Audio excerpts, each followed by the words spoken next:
Hey everyone, welcome back to the channel. If you're looking to improve your financial knowledge, you're in the right place. Today we're diving into the world of liquidity ratios, what they are, why they matter, and how they can help you understand a company's financial health. Let's get into it.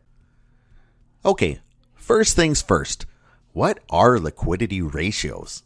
Simply put, liquidity ratios are financial metrics that help us measure a company's ability to cover its short-term obligations with its most liquid assets, things like cash or assets that can quickly be turned into cash.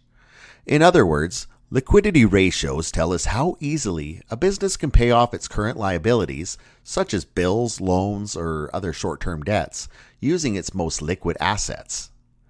Think of it like this.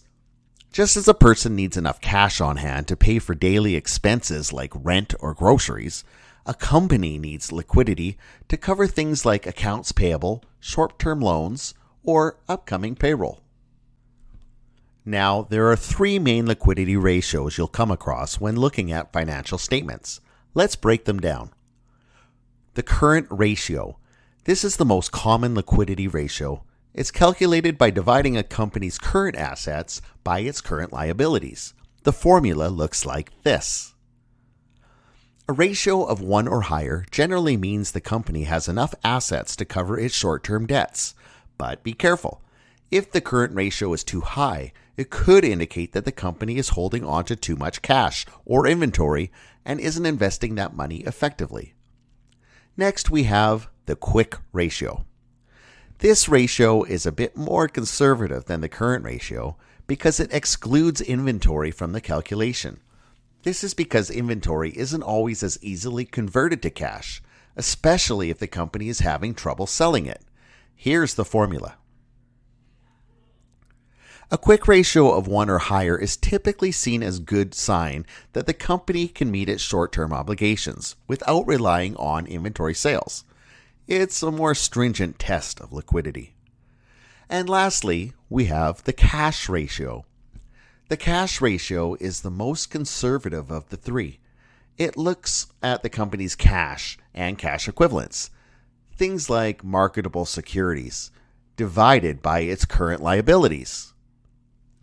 Unlike the current and quick ratios, which include assets like account receivable, the cash ratio focuses strictly on the cash a company has on hand.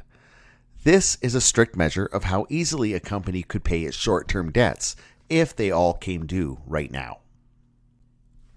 Okay, now that you understand how liquidity ratios are calculated, you might be asking yourself, why do these ratios matter?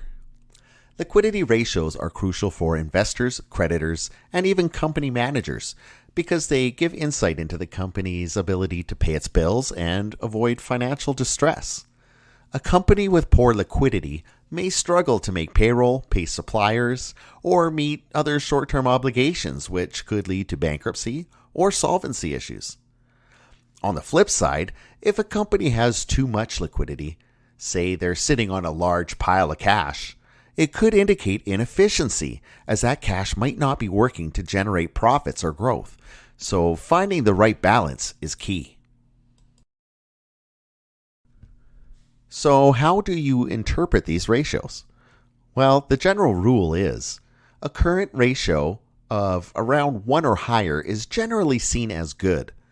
A quick ratio of 1 or higher is also solid, indicating that a company isn't relying on inventory to cover its short-term obligations.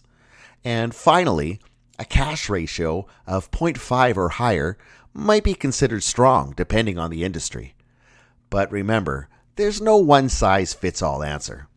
Liquidity expectations can vary by industry. For example, retail businesses might have lower liquidity ratios due to the nature of their operations, while tech companies with a lot of cash on hand might have higher ratios. All right, that's a wrap for today's quick dive into liquidity ratios. Hopefully you now have a clearer understanding of what these ratios are, how they're calculated, and why they're so important for analyzing financial health. If you found this video helpful, make sure to give it a thumbs up, and if you're not subscribed yet, hit that subscribe button for more easy to understand financial insights. Thanks for watching, and I'll see you in the next one.